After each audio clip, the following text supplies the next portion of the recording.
आरंभ हेबाकु जाउछि द्वादश वर्ष राजगांगपुर महोत्सव झरझरा। एथिपाई समस्त प्रस्तुति अंतिम चरण में पहुंचीथिबा बेले आगामी 28 तारिख रु 30 तारिख पर्यंत 3 दिन व्यापी विभिन्न सांस्कृतिक कार्यक्रम माध्यम चलिबो एही महोत्सव। प्रथम दिन सकाळ बेलारे प्रसिद्ध शैवपीठ घोगर धामरे पूजार्चना परे राजगांगपुर विधायक डॉक्टर सीएस राजन एकांक नेतृत्व में एक मशाल शोभायात्रा बाहरी राजगांगपुर बिजू पट्टनायक छक देई ओसीएल जगन्नाथ मंदिर पहुंचीबो। सेठारे डीसीबीएल अधिकारी माने मशाल को स्वागत करी शोभायात्रा रे शामिल हेबे। सेठारु एहा स्थानीय फुटबॉल पड़िया रे महोत्सव स्थान रे स्थापित कराजिबो।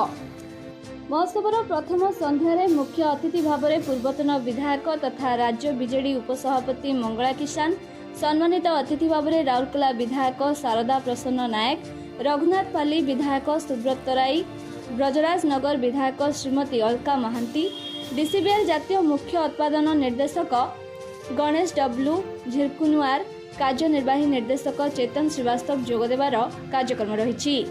सेपरी द्वितीय संध्यारे मुख्य अतिथि भाव में जिलापाल डॉक्टर गाभेल पराग हर्षद, सम्मानित अतिथि भाव में एसपी प्रत्युष दिवाकर, एडीएम अभिमन्यु बेहेरा, रविनारायण साहू, उपजिलापाल दासरथी सराबो, SDPO Abhishek Panigrahi, JSW unit head Anil Mishra जोगदेबे। सेपरी तृतीय संध्यारे मुख्य अतिथि बाहर सुंदरगढ़ सांसद जुएल ओराम, सम्मानित अतिथि भाव में राजगांगपुर विधायक डॉक्टर सीएस राजन एका एवं अन्यान्य अतिथि जोगदेबे। एही 3 दिन व्यापी स्थानीय विभिन्न स्कूल छात्र छात्री एवं एकाधिक राज्यर कलाकार द्वारा सांस्कृतिक कार्यक्रम माध्यम आदिवासी नृत्य, संबलपुरी नृत्य, राजस्थानी नृत्य, बाउल नृत्य, शिव महिमा, घुमुरा नृत्य, बिहू, पशु नृत्य, भांगरा, केली लोकनृत्य, हरियाणा लोकनृत्य सहित झारखंड ठेठ नागपुरी नृत्य उपस्थापन कराजिबार कार्यक्रम रही।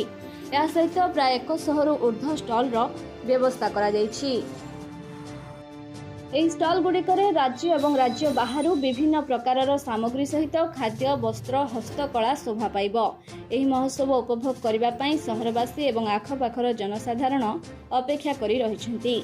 राजगांगपुर सुभाष बेहरा रिपोर्ट, उत्कल समाचार।